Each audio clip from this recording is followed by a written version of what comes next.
పురాణాల ప్రకారం శ్రావణ మాసంలోని కృష్ణ పక్షంలో వచ్చే అష్టమి తిథి రోహిణి నక్షత్రంతో కూడిన సమయంలో శ్రీకృష్ణుడు జన్మించాడు.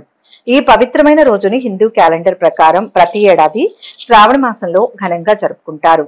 జన్మాష్టమి లేదా గోకులాష్టమి లేదా కృష్ణ జయంతి అని కూడా పిలువబడే ఈ పండుగను ఆచరిస్తే కోరుకున్న కోరికలన్నీ తీరుతాయని, సకల శుభాలు కలుగుతాయని భక్తులు నమ్ముతారు.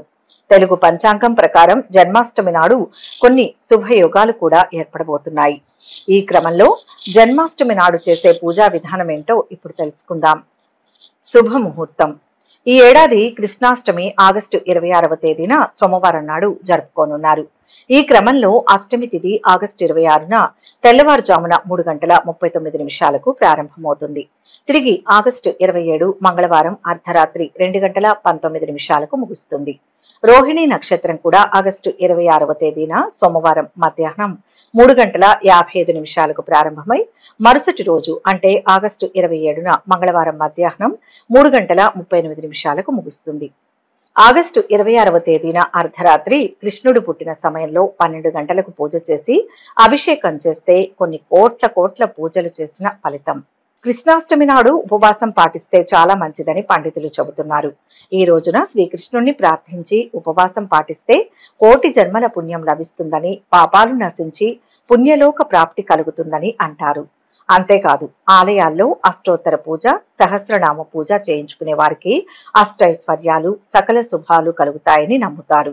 ఈ పవిత్రమైన రోజున వేణుగోపాలుణ్ణి పూజిస్తే కష్టాలన్నీ తొలగిపోతాయని, ధర్మార్థ కామ మోక్ష ప్రాప్తి కలుగుతుందని కూడా స్కంద పురాణంలో వివరించబడింది. పూజా విధానం. వీలైన వారు కృష్ణాష్టమి రోజు కావలసిన పూజా సామగ్రి ముందే సిద్ధం చేసుకోవడం మంచిది. పూజకు కావలసిన వస్తువులు: శ్రీకృష్ణుడి విగ్రహం లేదా చిత్రపటం, పూలదండలు, పూలు, పసుపు, కుంకుమ, అక్షింతలు, ధూపం, దీపం, నైవేద్యం, పంచామృతం, పాలు, పెరుగు, తేనె, నెయ్యి, చక్కెర, అభిషేకం కోసం పాలు, నీరు, ఉయ్యల. కృష్ణుడికి ఇష్టమైన నైవేద్యాలు వెన్న, పండ్లు, లడ్డూలు సమర్పించాలి.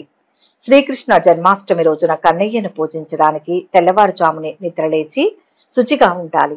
ఆ తర్వాత పూజ గదిని శుభ్రం చేసుకుని పూజా ద్రవ్యాలను సిద్ధం చేసుకోవాలి.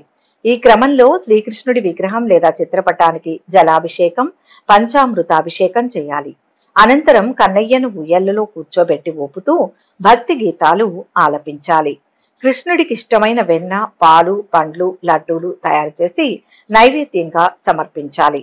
అనంతరం రాత్రివేళ కన్నయ్యకు ప్రత్యేక పూజలు, హారతులు ఇవ్వాలి. ఈ రోజున శ్రీకృష్ణుడి లీలలు, భాగవతం చదవడం, కీర్తనలు ఆలపించడం కూడా శుభప్రదం. ఈ రోజు జపించాల్సిన పూజా మంత్రం: ఓం నమో భగవతే వాసుదేవాయ నమః. ఓం కృష్ణాయ వాసుదేవాయ గోవిందాయ నమో నమః. పైన తెలిపిన విధంగా జన్మాష్టమి వ్రతాన్ని, పూజను భక్తి శ్రద్ధలతో ఆచరించిన వారికి శ్రీకృష్ణుడి అనుగ్రహం లభిస్తుందని, జీవితంలో సకల శుభాలు కలుగుతాయని నమ్మకం. జన్మాష్టమి రోజున ఉపవాసం ఉండడం వలన శరీరం, మనస్సు శుద్ధి అవుతాయి. ఉపవాసం ఉండలేని వారు పండ్లు, పాలు తీసుకోవచ్చు. కొందరు భక్తులు మరుసటి రోజు వరకు కూడా ఉపవాసం కొనసాగిస్తారు. కృష్ణుణ్ణి పూజించేటప్పుడు మనసులో కృష్ణుడి రూపాన్ని ధ్యానించాలి. ఆయన బాల్య లీలలను, గోపికలతో ఆటలను తలుచుకుంటూ ఆయన దివ్య రూపాన్ని మనసారా ధ్యానించాలి. భక్తి శ్రద్ధలతో కృష్ణుణ్ణి స్తుతిస్తూ కీర్తనలు పాడాలి. ఇష్టమైన కృష్ణుడి భజనలు, శ్లోకాలు చదవడం, ఆలపించడం కూడా మంచిది. ఇంటిని శుభ్రంగా అలంకరించి రంగురంగుల దీపాలతో అలంకరించాలి. పూలతో, రంగవల్లులతో ఇంటిని అందంగా అలంకరించడం వలన పండుగ వాతావరణం మరింత పెరుగుతుంది. చిన్న పిల్లలను కృష్ణుడి రూపంలో అలంకరించడం కూడా శుభప్రదం. పిల్లలతో కలిసి కృష్ణుడి లీలలను ప్రదర్శించడం, నాటకాలు ఆడడం వలన పండుగ శోభ మరింత పెరుగుతుంది. ఈ పండుగను కుటుంబ సభ్యులతో, స్నేహితులతో కలిసి ఆనందంగా జరుపుకోవాలి. కలిసి భోజనం చేయడం, కృష్ణుడి కథలు చెప్పుకోవడం వలన కుటుంబ బంధాలు మరింత బలోపేతమవుతాయి.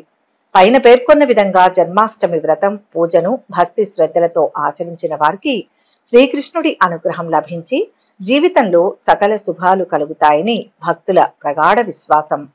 ఈ పవిత్రమైన రోజున కృష్ణుణ్ణి స్మరించుకుంటూ ఆయన లీలలను గుర్తు చేసుకుంటూ భక్తితో పూజలు చేయడం వల్ల మనసుకు ప్రశాంతత చేకూరుతుంది. జీవితంలో సానుకూల మార్పులు వస్తాయని నమ్ముతారు.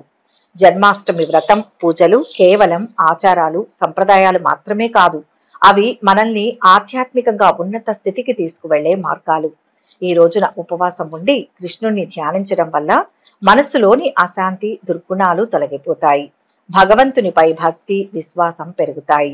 పూజలో భాగంగా కృష్ణుడికి అభిషేకం చేయడం, ఊయలలో వేప చెట్టు ఆకులతో అలంకరించి ఊపడం, ఆయనకు ఇష్టమైన పదార్థాలను నైవేద్యంగా సమర్పించడం వంటివి చేయడం వల్ల మనసు ఆనందంతో నిండిపోతుంది. భగవంతునితో మనకున్న అనుబంధం మరింత బలపడుతుంది. శ్రీకృష్ణుడి లీలలు, భాగవతం చదవడం, కీర్తనలు ఆలపించడం వంటివి చేయడం వల్ల ఆయన జీవితం నుంచి మనం ఎన్నో విలువైన పాఠాలు నేర్చుకుంటాం. ధర్మం, నీతి, కర్తవ్యం, భక్తి వంటి వాటి గురించి తెలుసుకుంటాం. ఈ విధంగా జన్మాష్టమి వ్రతం పూజలు మన జీవితంలో సానుకూల మార్పులు తీసుకురావడమే కాకుండా మనల్ని ఆధ్యాత్మికంగా ఎదగడానికి కూడా సహాయపడతాయి. అందుకే ఈ పండుగను భక్తి శ్రద్ధలతో జరుపుకోవడం వల్ల కృష్ణుడి అనుగ్రహం లభించి జీవితంలో సకల శుభాలు కలుగుతాయని భక్తులు నమ్ముతారు.